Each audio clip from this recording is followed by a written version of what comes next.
250. Yeah. Yeah. Good. So I'm going to go ahead and share my screen. And hang on one second.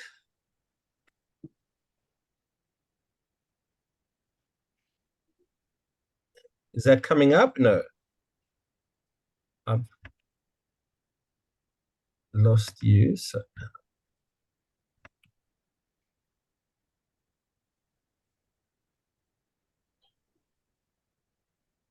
this is weird. One second. I can see my PowerPoint on my computer, but I'm not seeing it when I want to share it. We'll try that again.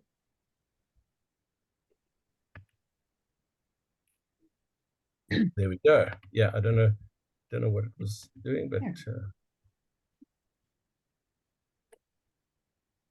okay. So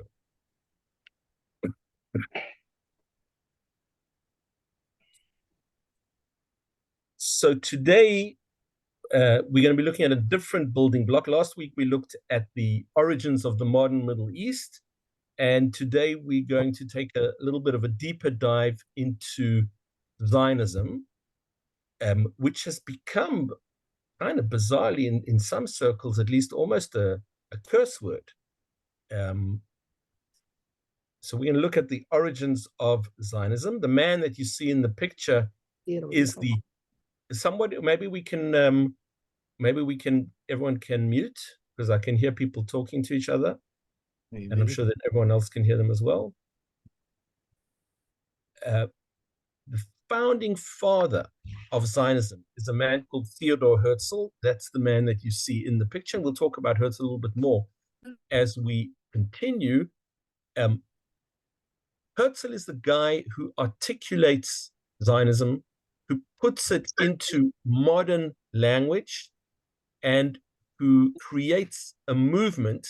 But as we will see, Zionism is something much, much broader than that which Herzl imagines or Herzl creates. The story of Zionism is the story of a nationalism of an indigenous people from a territory. We spoke last week about the difference between nation states and state nations. Israel fits the model of nation states much, much better than most of those other countries that we saw in the Middle East last week, in which lines were drawn on the map, and the people that happened to live within those lines were deemed to be citizens of a particular nation. We have a history in a land. The borders of that land have expanded and contracted. The image you can see now is the borders at their most expansive, but certainly the core of that country is the area around Jerusalem, the area on the map that you see of Judah and Israel. So we're an indigenous people. We also, because we are an indigenous people, find an enormous amount of archaeological evidence of this indigeneity in Hebrew. And the stone that you can see is one of my favorite archaeological pieces. It has an inscription in Hebrew. Now, if you're panicking that you're not recognizing the letters, this is ancient Hebrew. This is the Hebrew that we had prior to the Babylonian destruction. But the little piece of this inscription marked in chalk, so it's highlighted a little bit in white, says Beit David. Beit David, the house of David. If you open up your Bible, in the books of Kings, and in fact, in some of the other prophets as well, the dynasty of David is referred to as Beit David. So we have both textual and archaeological convergence connecting our indigenousness in this country. We also have a very strong sense of exile. We commemorate the 9th day of Av, Tisha B'Av, as the day in which our temple is destroyed and we go to exile. We can go to Rome, and standing in Rome is the Arch of Titus, depicting the Roman destruction of Jerusalem in the year 73, in the year 70, not 73, in the year 70. And the image that you can see, the fruits is a close-up, shows the Romans carrying the menorah out of Jerusalem. So we have a land, and we have a sense that we are in exile from their land. By the way, something that was recognized by people around us. We could go all the way to one of the furthest points of the exile, and the picture that we see is in the city of Worms in the Rhineland in Germany. The synagogue of Rashi, the great medieval commentator, the core of what we call Ashkenaz. And in Ashkenaz, where their weather was probably closer to your weather than my weather, where at this time of the year there would be snow on the ground and fog and cold and rain, they celebrated at a Shabbat table. They lit candles, they drank wine, and they ate bread. 3 staples of the land of Israel: olives for the candles, grapes for the wine, wheat for the bread. It's not a coincidence that Jewish ritual doesn't use the local ingredients of Ashkenaz or Sfarad or United States, but instead we are connected to the geographical realities of the countries in which we lived. And when I grew up in South Africa, we had the jarring dissonance of praying for rain in the dry season, because the seasons are the wrong way round, Southern Hemisphere, Northern Hemisphere. In other words, throughout the exile, there was a very strong connection to the land of Israel. And of course, we know that that connection is recorded at very significant moments within Judaism. Every time we walk into the synagogue, the ark of the law was oriented towards Jerusalem. Every time we attended a wedding, in traditional circles, the job of the groom was to break a glass to remember the destruction of Jerusalem, to remember that we were in exile from Jerusalem. But we don't have to go to the wedding. We could go to the family table, not just on Shabbat, where maybe people were less aware of why they were using wine and bread and candles, but on Pesach, where we end the Haggadah, which tells the story of our exile from Egypt and return to the land of Israel. But we end by saying, Shana Haba'ah B'Yerushalayim, next year in Jerusalem. And those of us that stay in services till the very end on Yom Kippur, just before we go home to break our fast, we again shout, next year in Jerusalem. It's even more powerful. There was an article in this week's New York Times that annoyed me. It's something that happens quite a lot, but the particular article was referencing someone's Jewish grandparents or great-grandparents that were Poles and Romanians. That's not true. They were Jews from Poland. They were Jews from Romania. Poland is a nation state. Romania is a nation state. The Jews didn't feel Polish or Romanian. They felt that they were a people in exile from somewhere else. In fact, if we were to have stopped a Jew anywhere in the world and asked them, who are you? 250 years ago, we're in Yemen, we're in Vilna, we're in the furthest east we can get in Iran. We stop a Jew and we ask them, who are you? None of them say, I'm a Jew or it's my religion. They say, I am a member of the nation of Israel. I believe in the Torah of Israel. Because of our sins, we are in exile from the land of Israel, and I hope to be worthy of the redemption of Israel. Am Yisrael, the nation. Torah Yisrael, the Torah of Israel. Exile from the land of Israel, and a belief in redemption, a belief in Geula.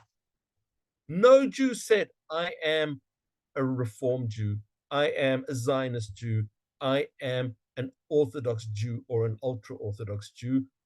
It was a four-part piece of identity.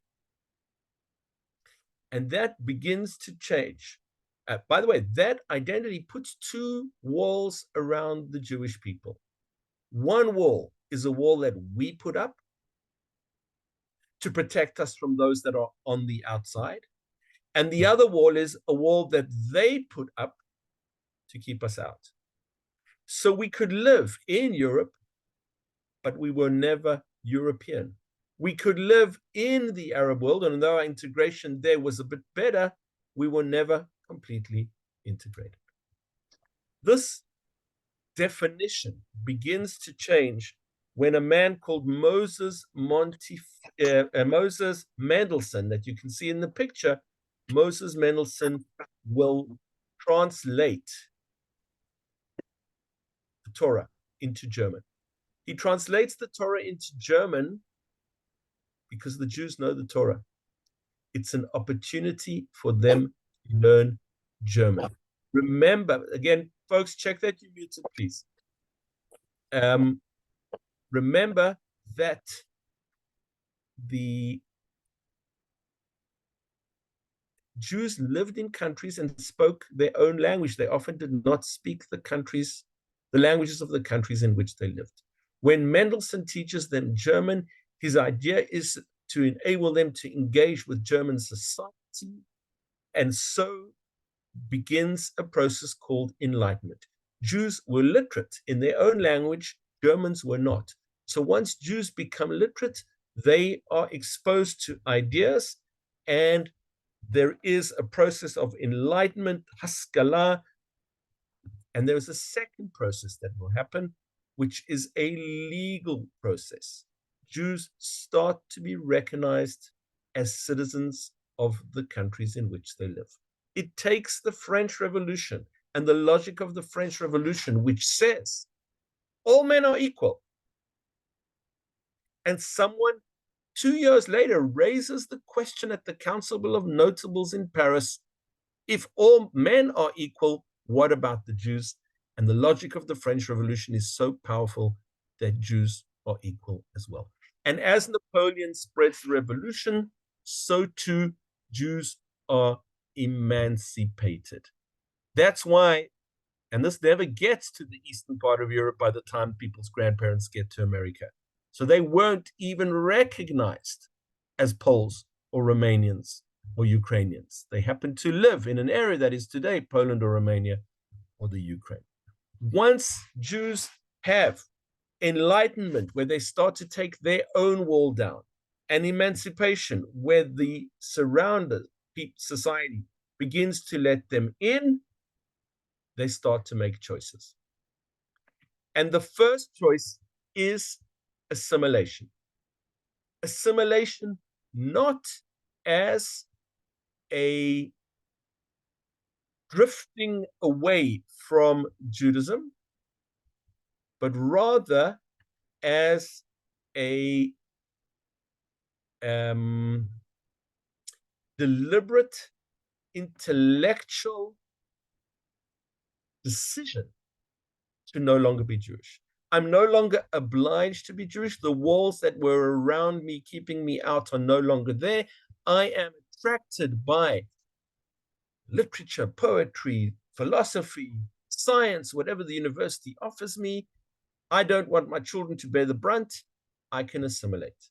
That's one choice. Another choice is a choice that today we call ultra-orthodoxy. Ultra-orthodoxy are the people who see the choices and go, Gewalt.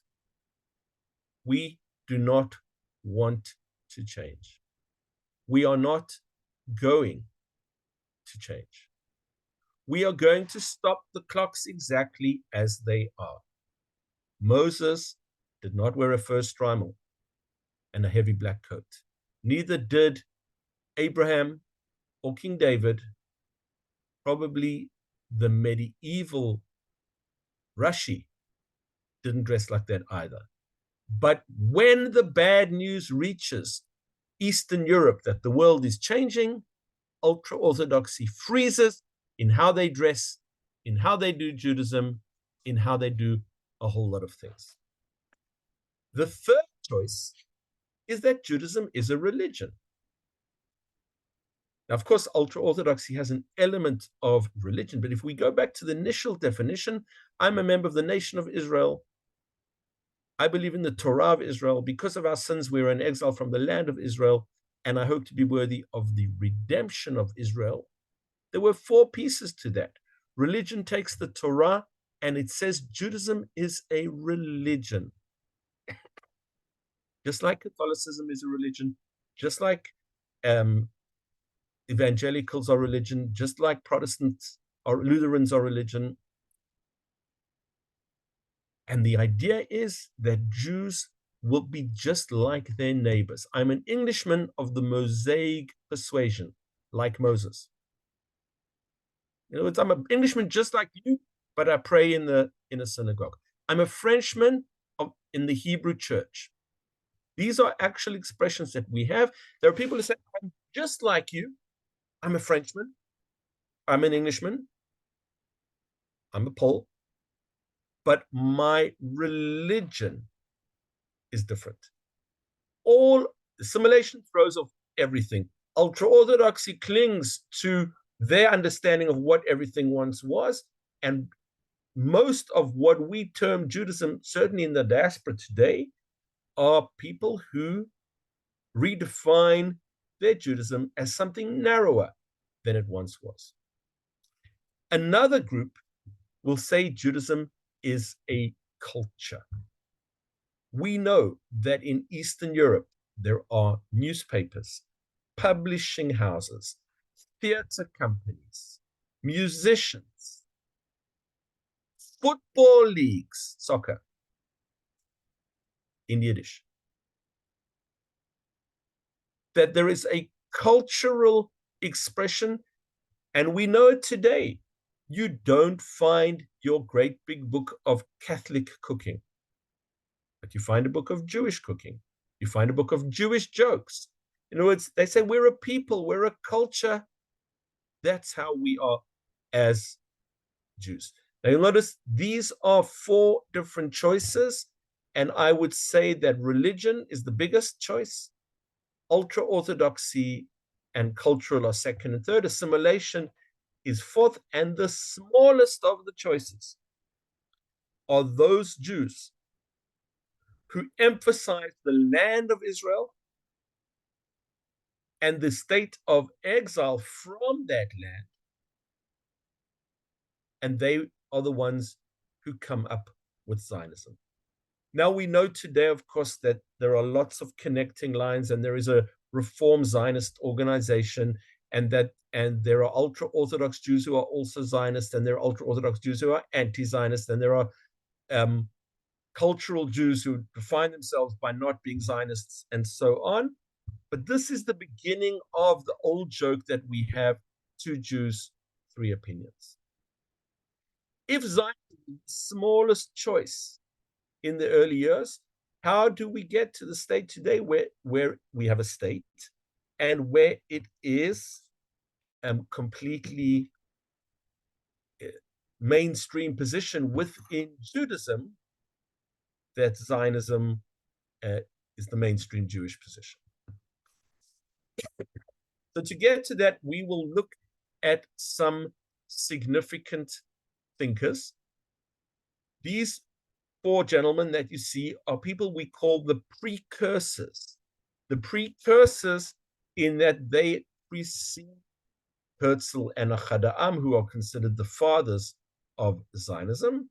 And we can see there's Rabbi Alkali, Rabbi Kalischer, Moses Hess, and Dr. Leo Pinsker.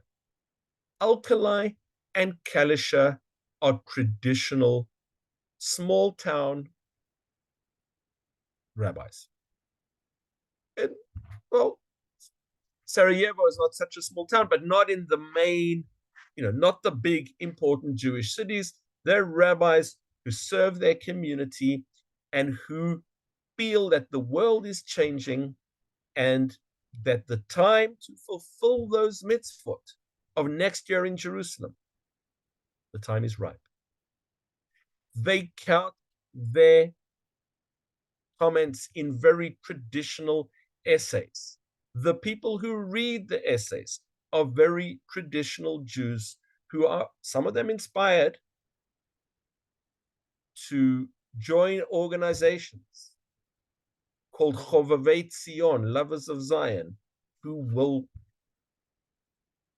discuss the possibility of returning to the land. But because it is written in very traditional language and it is read by a very traditional audience, there are not that many people who read Alkali or Kalischer. Moses Hess is even more obscure. Moses Hess was a leading socialist thinker, a collaborator with Marx and Engels, who decides that the theories that they are expounding don't make sense, and that because they leave out the national element of people, and that's an important piece of people's identities. And so he leaves his communist friends and he writes a small book called Rome and Jerusalem, inspired by the recently reunited Italian reunification. That's the Rome, and saying another classical people, another ancient people, like the Romans were ancient, so too the Jews, and if they could rebuild Rome, we could rebuild Jerusalem. If few people read the works of Alkali and Kalischer, almost no one read Hess, because Hess's collaborators, the kind of people that might have read his books, were all in the communist socialist world. And he wrote in German, so most of the Jews weren't exposed to what he wrote in 1860. Then Herzl will write in German 30 plus years later, and the audience is very, very different. The last person you see is a guy called Leo Pinsker.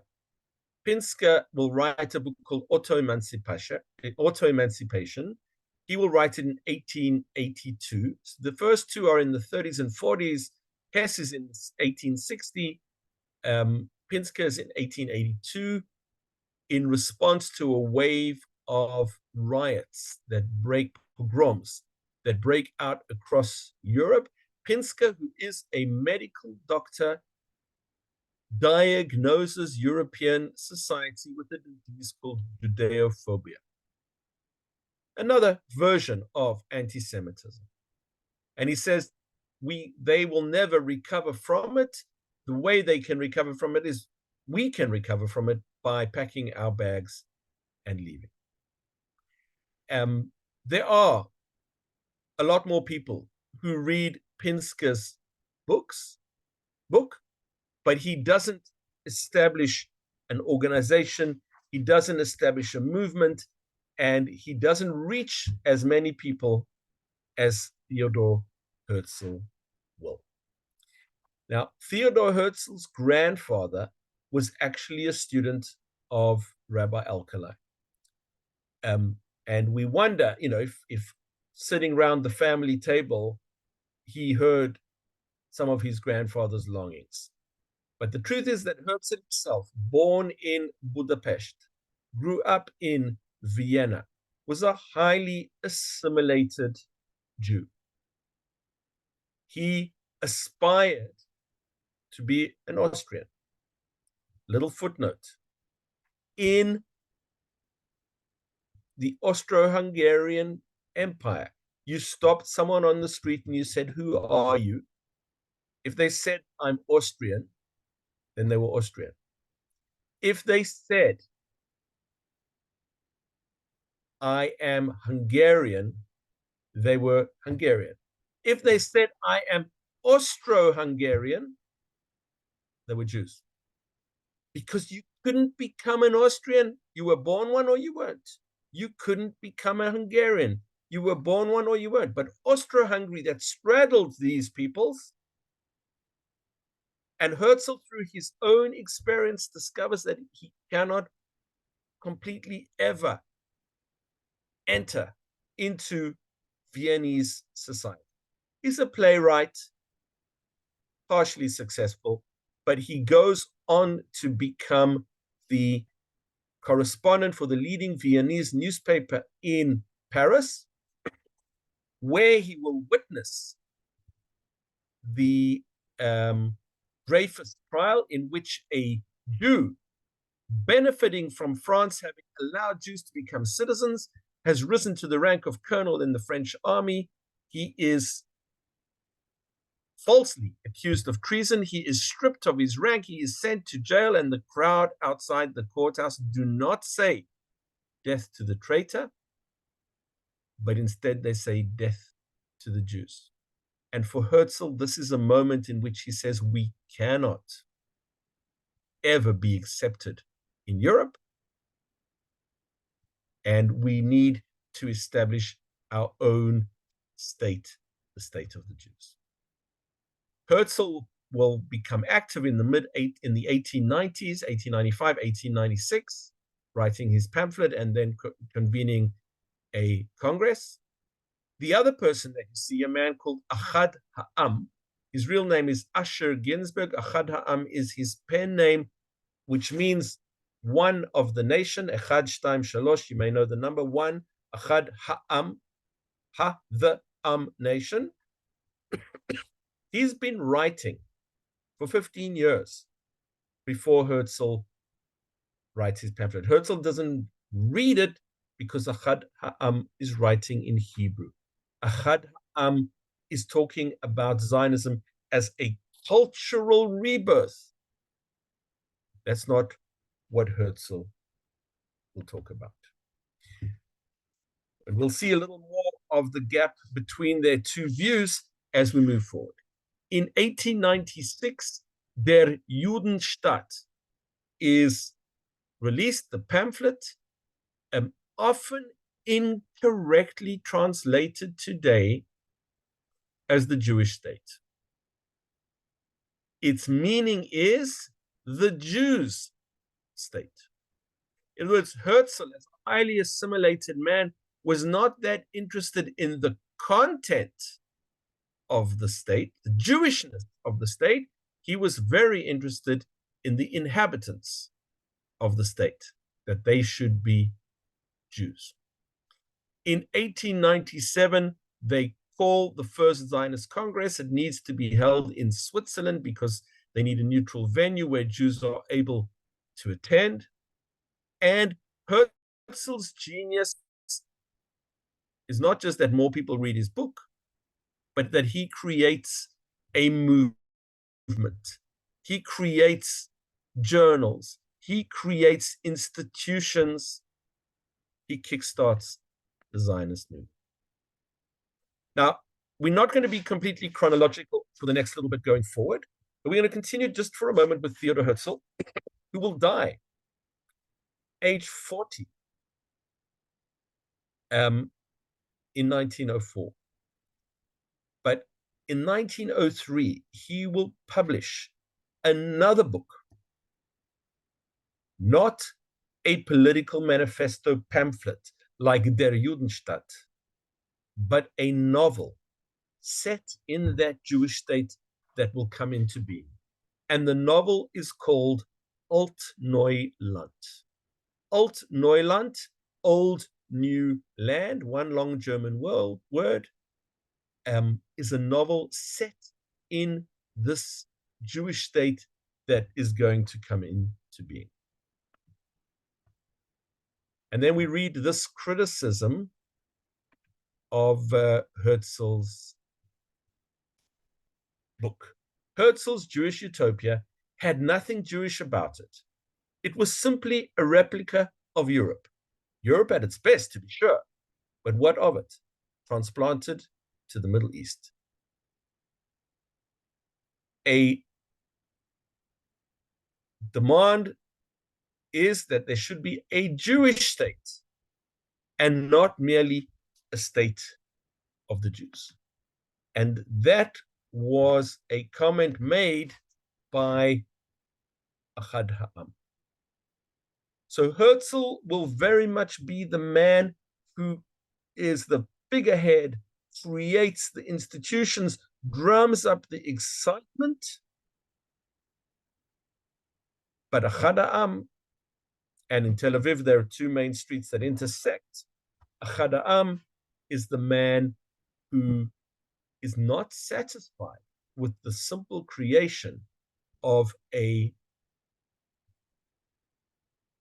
wonderful European state full of Jews, but begins to ask the question about what will make that state Jewish.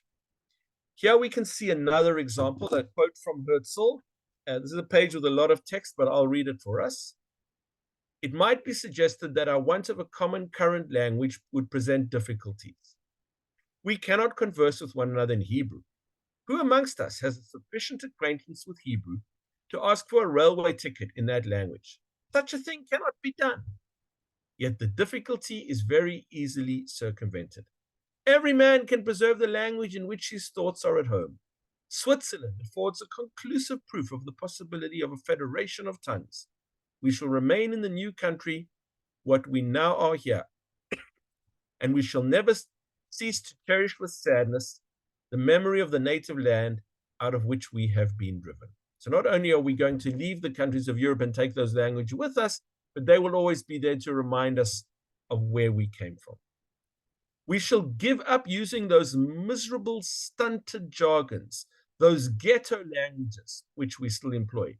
For these were the stealthy tongues of prisoners. Our national teachers will give due attention to this matter, and the language which proves itself to be of greatest utility for general intercourse will be adopted without compulsion as our national tongue.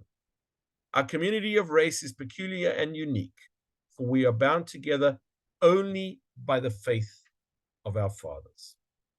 Now, he doesn't say it here, but he says it somewhere else. Herzl thinks that the language that will win out in the end will be German, the language that he speaks, the language that he loves, the language that he admires.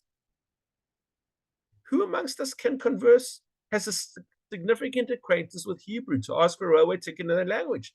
Well, Ahad Ha'am has been writing for 15 years in Hebrew, and people have been reading his books.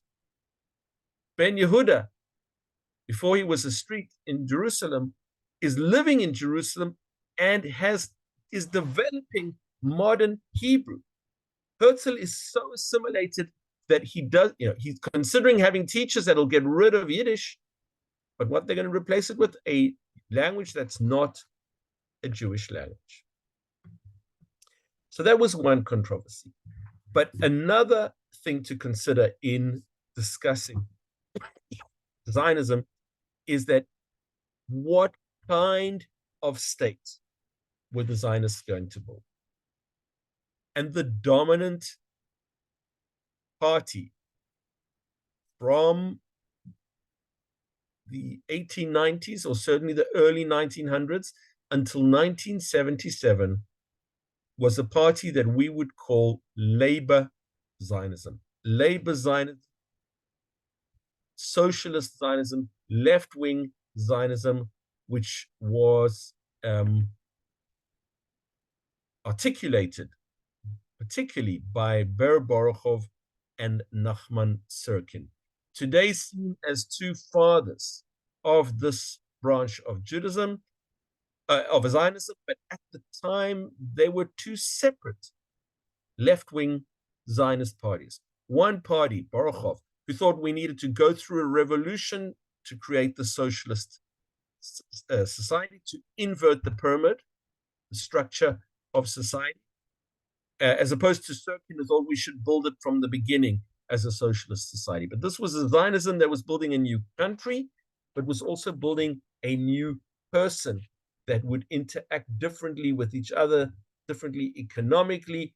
That, if you think about it, brings in a little bit of that when we spoke about a Jew being a member of a nation and believing in Torah and in exile from a land and believing in redemption.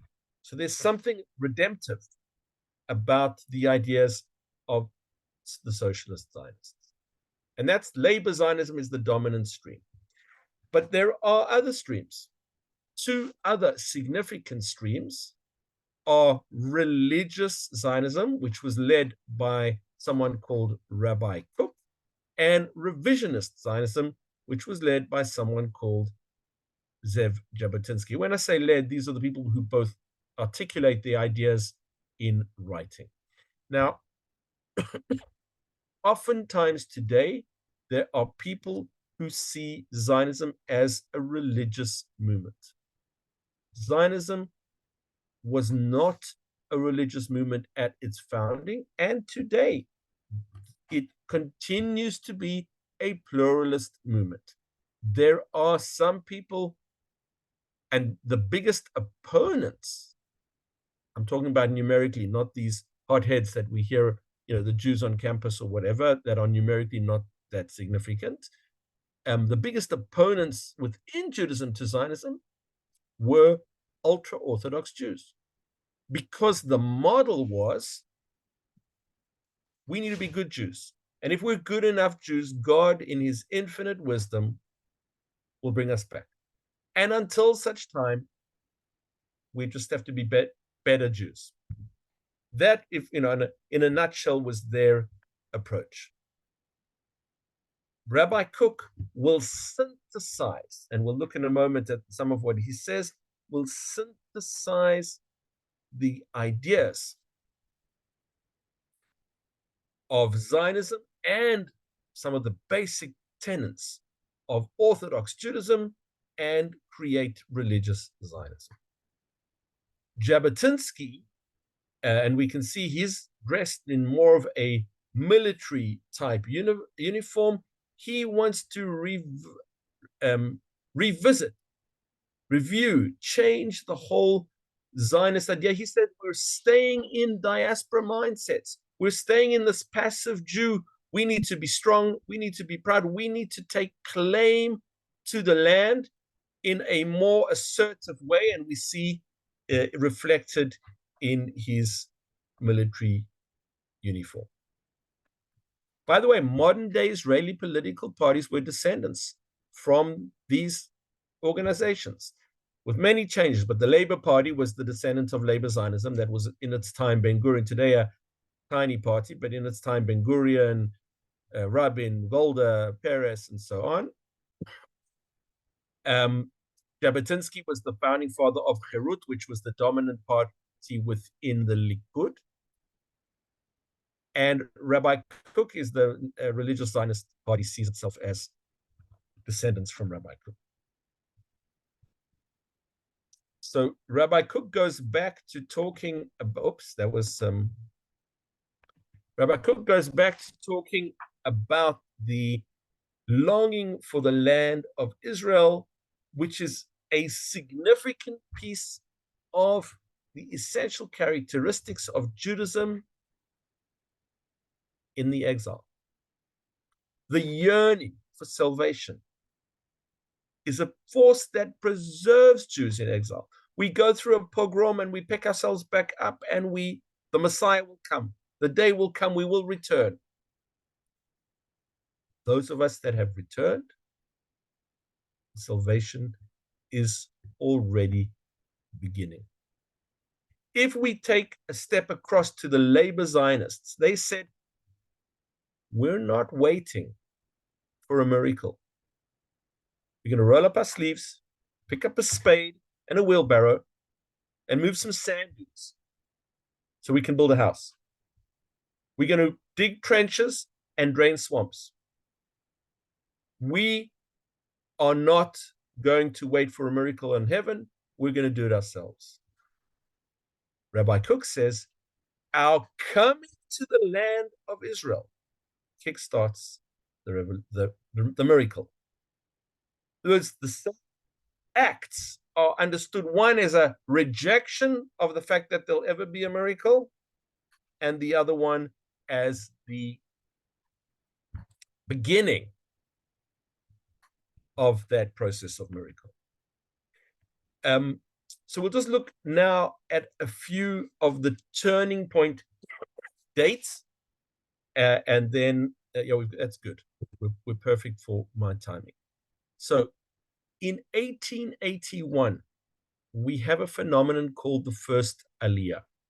I'll remind you that Herzl and the structure of the Zionist movement is in the late 1890s. So 15 years before, we have Jews that are starting to move to the land of Israel. They don't have a name to what they do. It's not yet called Zionism. These are these groups of people that had read Alkali or Kalischer or Hess or Pinsker, that had formed little groups, mostly very, very traditional families who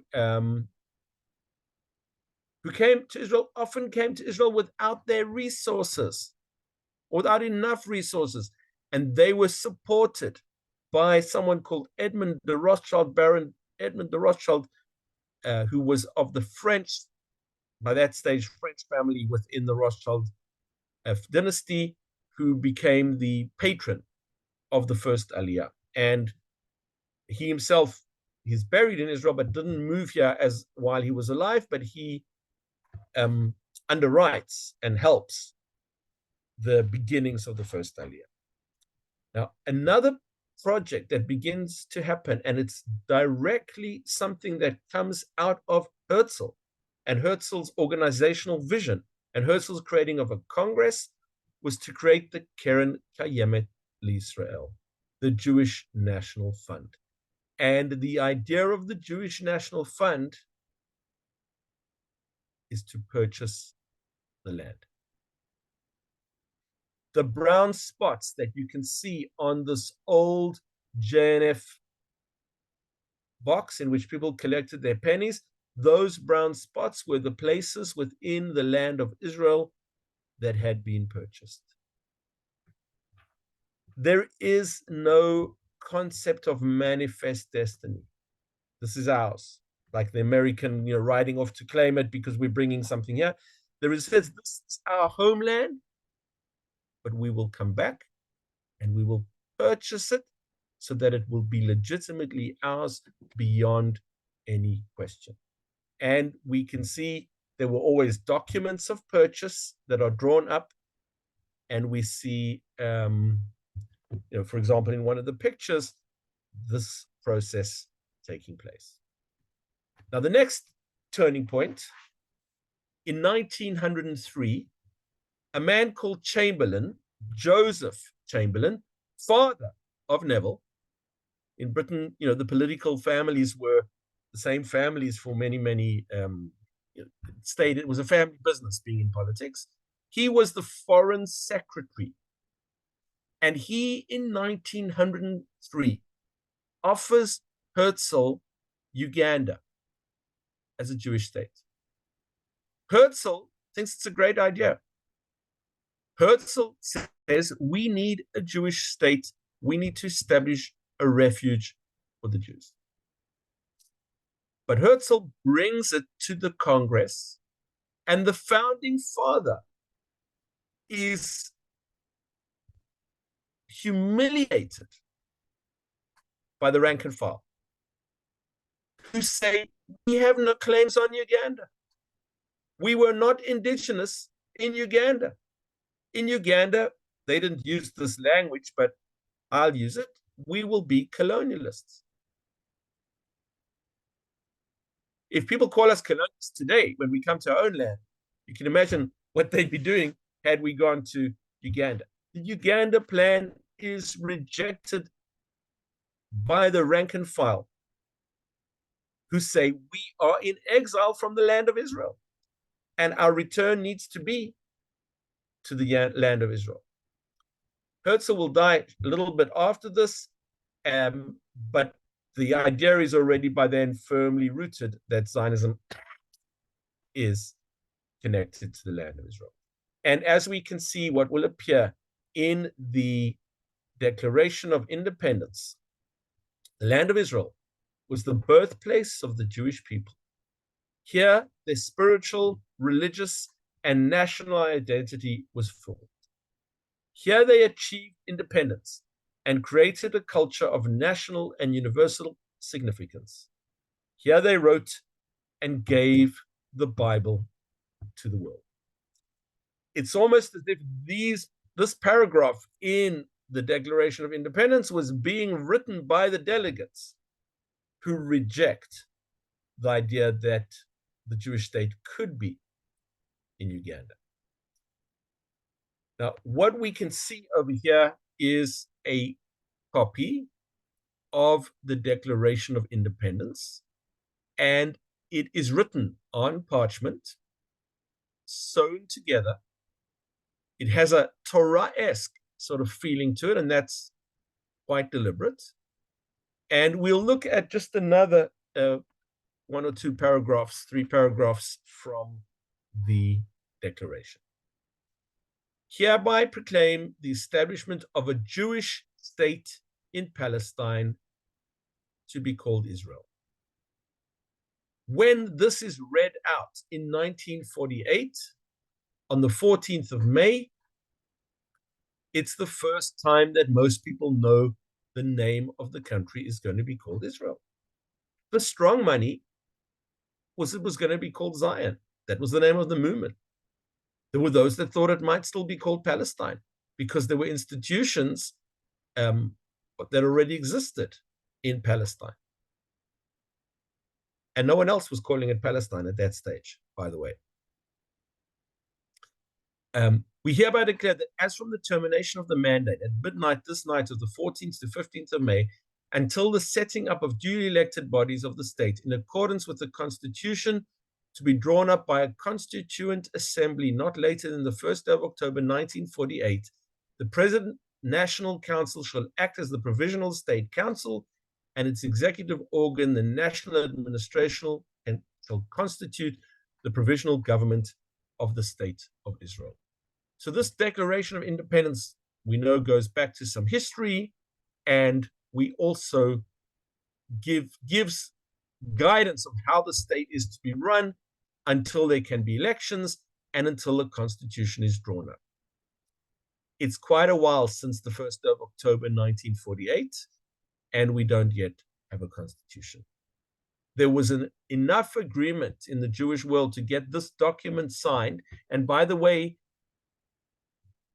Ben-Gurion reads from a piece of paper. They don't have time for the scribe to write it out onto the parchment because they're arguing about the version until shortly before the document is read out. Why don't we have a constitution? Because for some significant 20-30% of our population, we already have a constitution. It's called the Torah. And for another, even more significant part of our population, God forbid, that should be our constitution. So Zionism is a movement in process. We have all these different voices. They agree on the establishment of a Jewish majority state. They don't agree on the content. The State of Israel will promote the development of the country for the benefit of all its inhabitants, will be based on precepts of liberty, justice, and peace, as taught by the Hebrew prophets, will uphold the full social and political equality of all its citizens without distinction of race, creed, or sex, will guarantee full freedom of conscience, worship, education, and culture, will safeguard the sanctity and inviolability of shrines and holy places of all religions, and will dedicate itself to the principles of the Charter of the United Nations. We never got a constitution. This paragraph in the Declaration of Independence has been what acts as a constitution for the country in the last months, where we were before the war, where there was a lot of challenging of the legal situation in the country. The Declaration of Independence began appearing on entrances to businesses and homes and all over the country, with this particular paragraph highlighted, saying this is the Constitution until we replace it with something else, and that those who wanted to make the changes could not just make them. One other, the last line of the Declaration of Independence ends with the following: with trust in the Rock of Israel, we set our hands to this declaration at this session of the Provisional State Council in the city of Tel Aviv, this Sabbath Eve, the 5th day of ER 5708, the 14th day of May, 1948.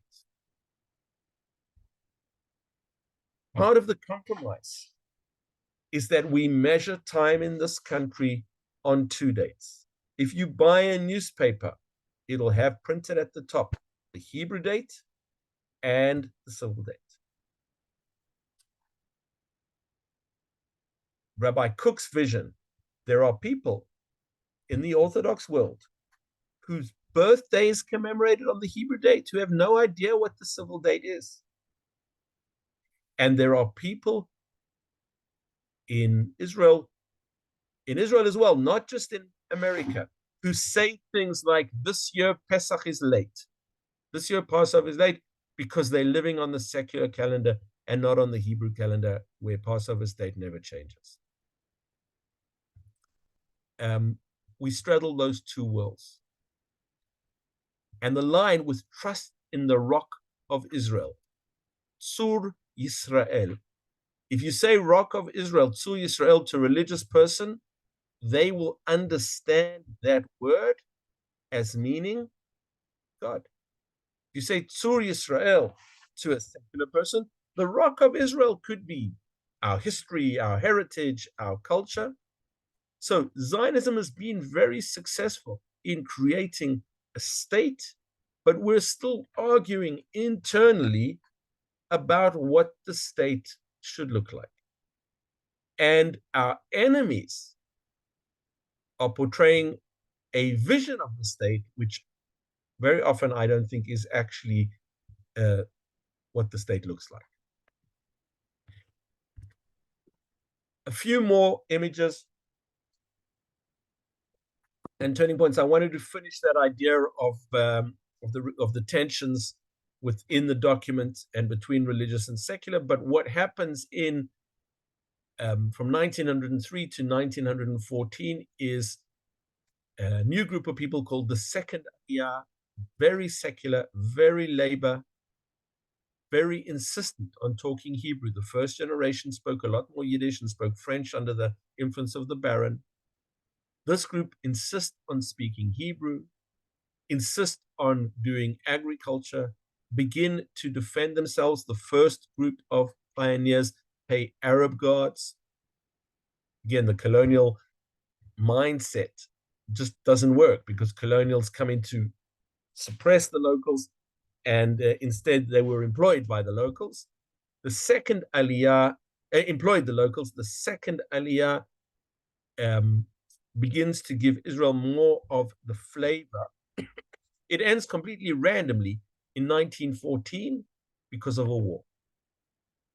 In 1917, the British take over the area. In 1917, the British, when they take over the area, the immigration continues. Once again, overwhelmingly male, secular, socialist,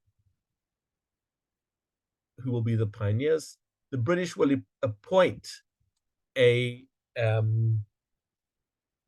Herbert Samuel, who is Jewish, to be the high commissioner of this area, which has been awarded to them as a mandate, and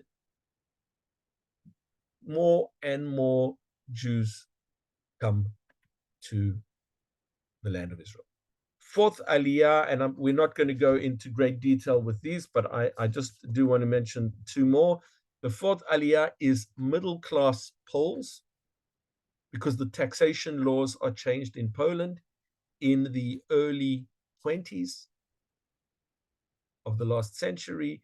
Tax laws are changed that basically make things difficult for the urban middle class, the Jewish urban middle class, and some of them try to go to America, but of course, some get there.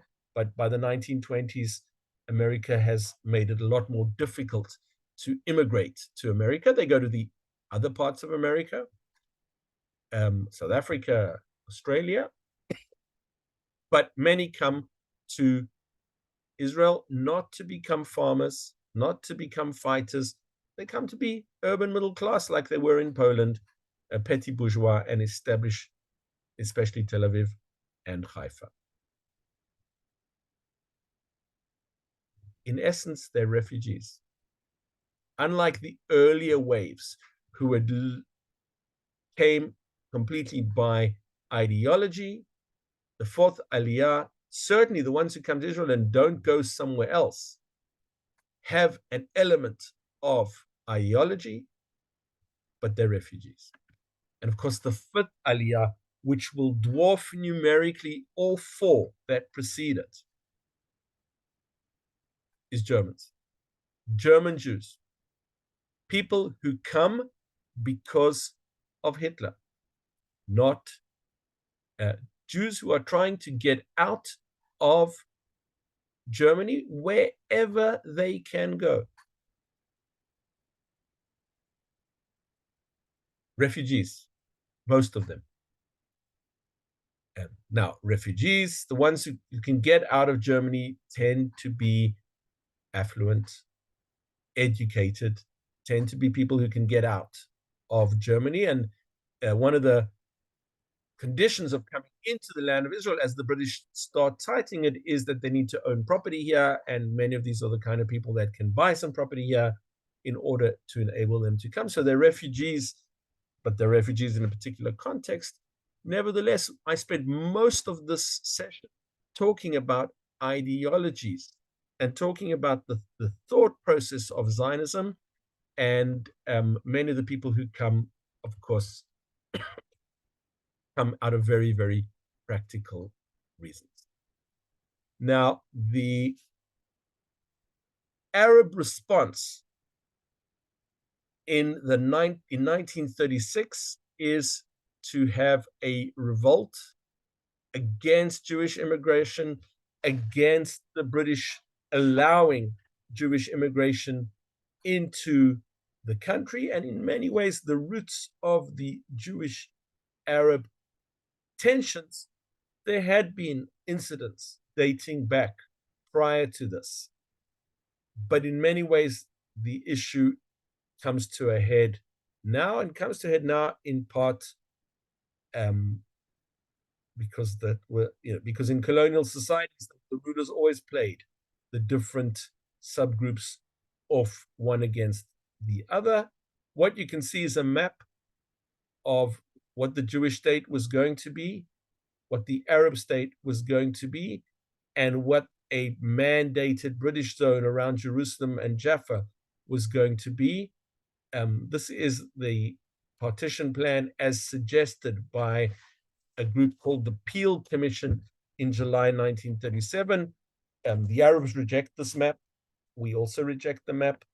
And we, in the end, we are familiar with the map that you can see over here, which is the partition plan voted on by the United Nations on the 29th of November, 1947, at which point Zionism has succeeded in the creation of a Jewish state. Now, we've got successes and we've got failures. We still don't have clearly determined borders. We still don't live at peace with many of our neighbors. We still have tensions between religious and secular, tensions between what kind of society we wish to build here. But I would argue that despite those tensions, not only is Zionism very successful in that it was able to achieve its aims, I would argue it is one of the most successful isms of the 20th century. And in addition, it has become a building block of Jewish identity. Of course, because it doesn't have a very limited, finite definition, you can be a Jew who spent your whole life in Johannesburg, South Africa, like my late father, and you could be a Zionist. And you could also be someone like me who packed his bags and came to live here, because for me, that was to be a Zionist. And you can have my friend who is a firm, modern, Orthodox Jew, believes fervently that our Aliyah is, that his Aliyah is the beginning of a process of bringing the Messiah. And we can have thousands of Jews who fled the Ukraine because of the Russian attacks and came here to be refugees because there was somewhere to come to.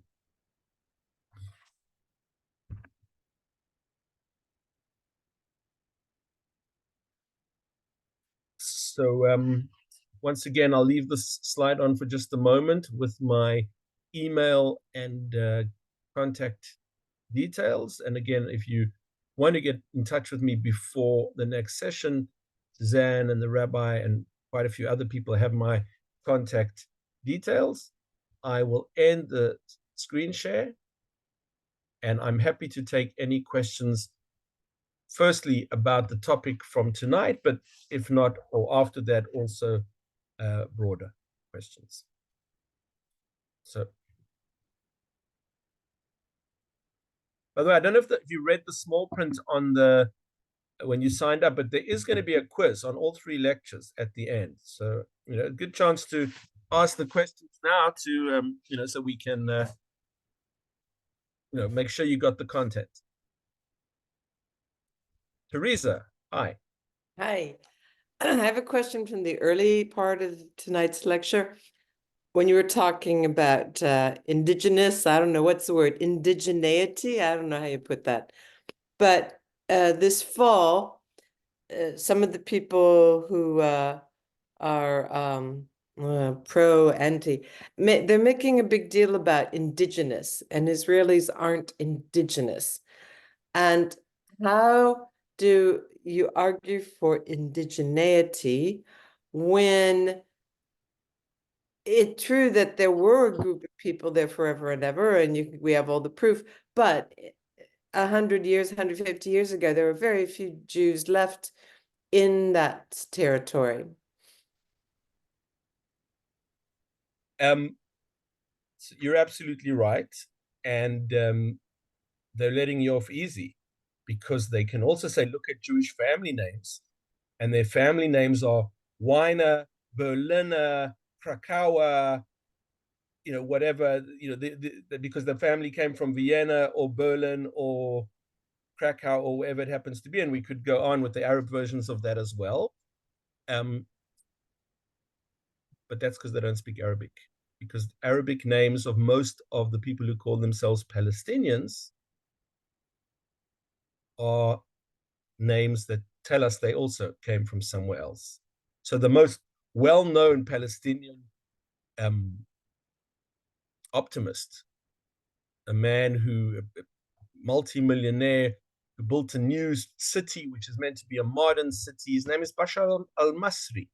Masri, you can hear Mitzrayim, Mitzri. These families came from Egypt. So people came here from all over. And I'm not one of the people who says, well, our story is true and their story is not true, but they came here and we came back here. There always was a Jewish presence in the land of Israel throughout the 2,000 years of exile. And there were waves of Jews that came here throughout that time as well to resettle. Many of you been with me in Tzfat, where we spoke about the mystics returning to Tzfat and that whole phenomenon. American nationalism doesn't fit the model of nationalisms, the European model of classic nationalism, which I touched on last week, in which there is a group of people with a historic homeland, with a shared language, with a shared culture, with a shared religion. And what's the difference between a Croatian and a Serbian? Some of them speak Croatian and some of them speak Serbian. It's the same. Some of them are Catholic and some of them are Orthodox. Serbians are Orthodox and Croatians are Catholic. So that was enough of a dividing point for these people that spoke the same language. It used to be called Serbo-Croatian. Now there are two languages, one called Serbian and one called Croatian, which are written in different, one's written in Cyrillic and one's written in Latin letters, but they're the same language. And neither would we be, looking at the European model, the only nation in which the people were not living in the area that was their historic homeland, or only some of the people were living in the area of their historic homeland. And Roman Jerusalem, there was a unification of Italy. There was a unification of Germany. There is a country called Austria who are Germans, but they live in a separate country because of religious and other reasons. And in other words, if you want to point out the differences between our model and other model, that's fine. But then all models of nationalism have certain commonalities, but also have certain differences. So I think the case for our indigeneity, or our being indigenous to this land, is very, very strong. If you're not born in a country, if you are the child of Americans that were in Berlin because they were there in the post-World War II, American occupational force in Germany, you're not an American. You don't have a connection, a claim to somewhere. Where is it? 1 generation? Is it 2 generations? Is it 5 generations? The fact that B'Shana Ba B'Yerushalayim resonates so deeply with so many Jews next year in Jerusalem at the end of the Seder, the breaking of the glass is a tradition that we keep even now. When we've given up on so many other traditions, that's something that, now both the husband and the bride jumps on the glass or whatever it happens to be. We've made our tweaks. But the sense that we are connected to this place, I think is very powerful. That's one piece. But there's another piece as well. Because those that argue against indigeneity, they use the model of colonial. And there are definitions of what colonial is. Definitions that are both a foreign government sending representatives of that government to rule the place and to take the richness of that place back to the foreign government. So we don't check any of those boxes. There was no foreign government that sent us here. There were foreign governments trying to prevent us sometimes from coming here. And we invested in the country to build up the country and didn't send the richness of those to anyone. And then there's another level, and I hinted at it before. There were even the geographical models of colonial settlements, they're fortresses. Even in your country, lots of fort this and fort that and fort this. Okay? The model of the Zionist settlers that came here was never a fortress. in the early years, in a particular stage called the Tower and Stockade period in the 1930s, we have that. But I'm talking from the 1880s onwards, the economic arrangement between the Jews and the Arabs, none of it matches colonial. And the last thing is, and this boggles my mind, but this is the American reality today. There's the whole whiteness, darkness thing. You know, the colonial were whites and the locals were dark. Well, more than half of the people that make up this country are refugees from Africa. Morocco, Algeria, Tunisia, Egypt, and those that are not from there are from the Arab countries. So we don't fit on any of the measures of colonialism. We don't fit that. So, you know, it's still better than those that call us apartheid, because that's just intellectually lazy. But you know, take a word that sounds bad and stick it onto someone else. But it's I'm going to stop there, Teresa. I could keep going, but we'll stop there and see if there are any other questions. I had a quick one. Sure. My name's Jeff. To have the shorthand to quickly just say, you know, a Zionist is someone who believes that Jewish people should have a land to call their own. What are your thoughts on simplifying it to that? Yeah. So next week, when we talk about anti-Semitism, we'll get to one of my favorite quotes, and it'll be on the screen, and you'll see it from Natan Sharansky. That definition of anti-Semitism is the 3Ds. And one of those 3Ds being a double standard. If, going back to the previous question, you're going to insist that we are colonialists, what about America, Canada, Australia, most of South America? You know, if this is such a terrible, immoral thing, and I don't think we even match the colonial model, but were we to, why would we be held to a double standard that no one else is held to? We are entitled to a nation state like everyone else is entitled to a nation state. Now, personally, and those of you that know me know that I'm not a big fan of the present government, and I don't think we've got everything right, but I'm going to bet that sitting in this Zoom group, there are people that haven't always been happy with every single American president either. And having a president that you don't accept, or a government that you don't accept, or a series of governments that you don't accept, doesn't make the existence of the state illegitimate. So the moment that some states are acceptable and some are not is a double standard. And there's one other point, and it's the point that I'll go all the way back to. In the American mind, and by the way, American Jews are a little bit guilty of this. Judaism is a religion. And if it's a religion, why does a religion have a state? Judaism is not a religion. It's 4 things. It's a nation that has a religion, that's in exile from its land, was in exile from its land, has returned to its land, and also has a messianic vision and a better days vision. Call it what you will, a tikkun olam vision for a better world.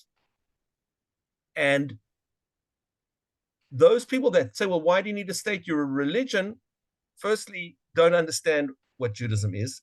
But secondly, I invite them to look at the flags of Europe. Let's take the Scandinavian countries, crosses.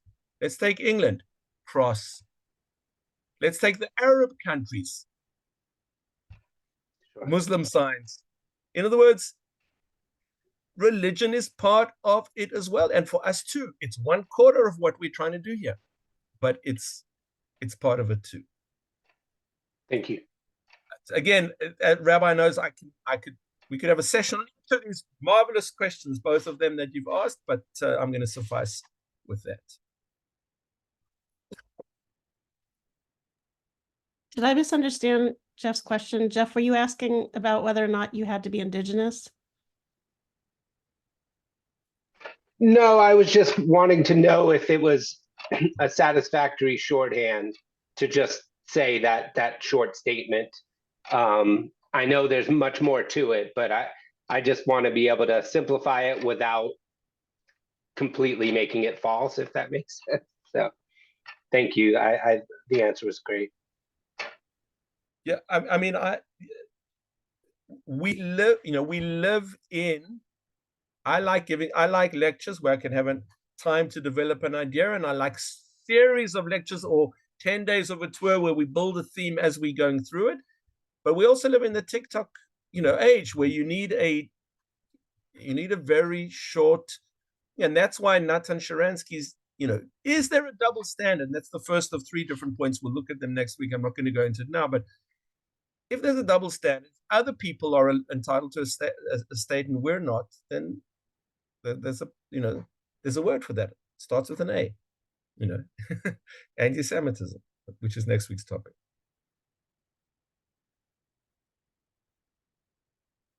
Other questions about today's lecture or about anything in general before we end off?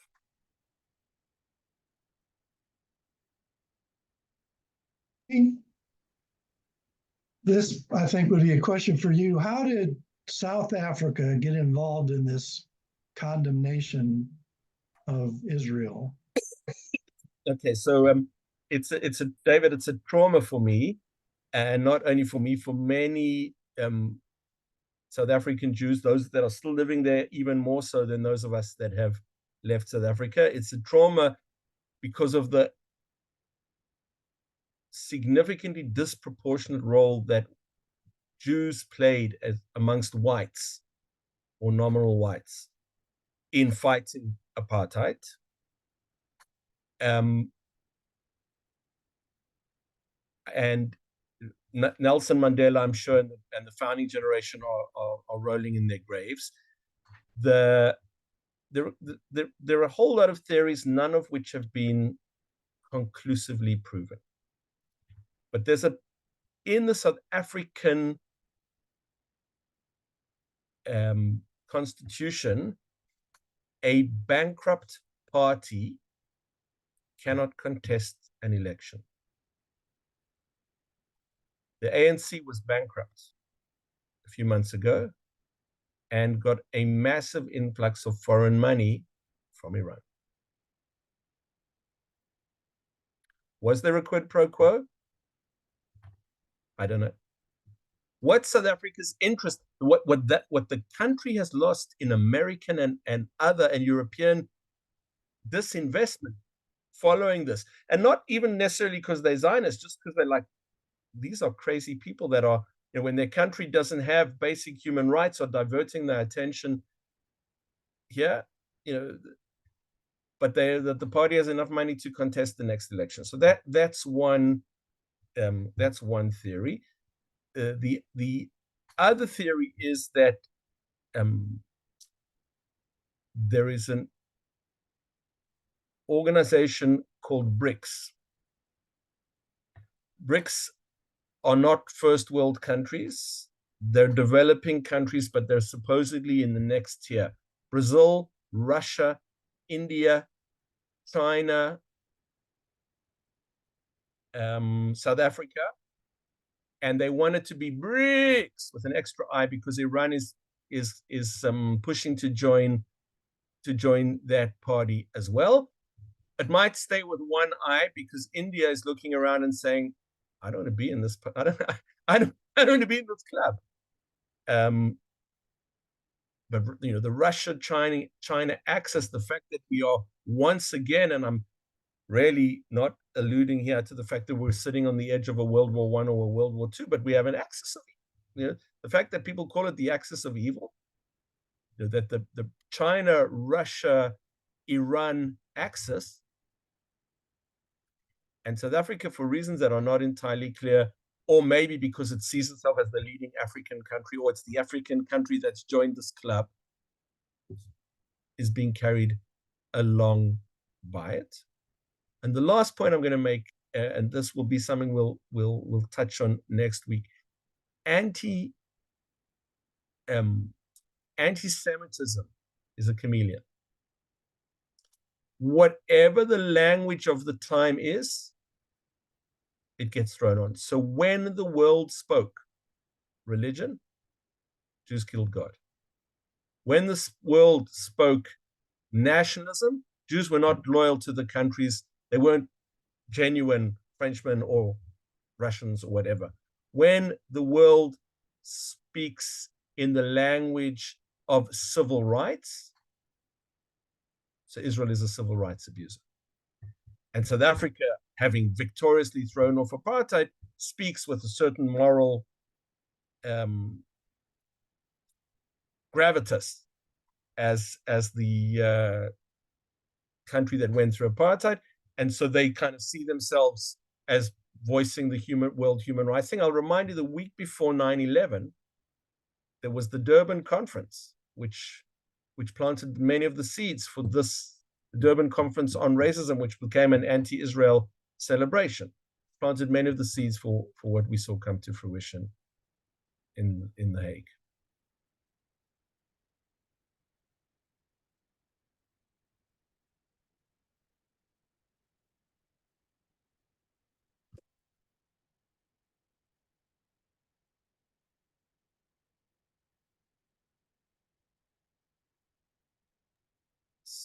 So if there are no more questions, I will tell you that it is 21 minutes past midnight here. It is not cold. I'm just wearing a regular shirt, and we are as a country waiting to see if anything is happening in the negotiations between Hamas and Israel about the release of some of the terrorists.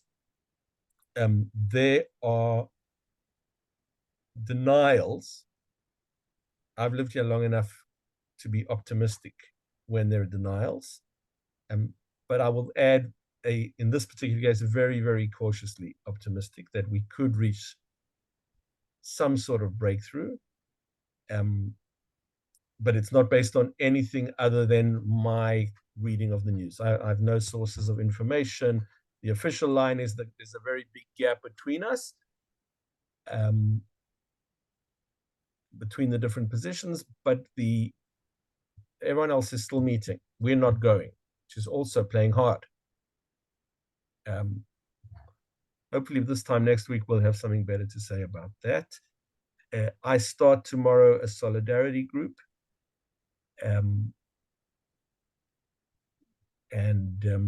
We will, as we have done, meet with relatives of people that are being held hostage. And I was saying, I was talking to Suzanne before, saying that on the one hand, having most of my work the last few months has been Zoom. So now that I'm doing solidarity groups, it's great to be working, but just to say that it's easy to go back to these places or to meet with these people is of course not true. I hope that this evening was helpful for you, and I look forward to seeing you next week again. Thank you. Thank you. Good night. Thank you. Thank you. Much, Muki. Have a good evening still ahead of you. I'm going to go to bed. Thank you. Hello.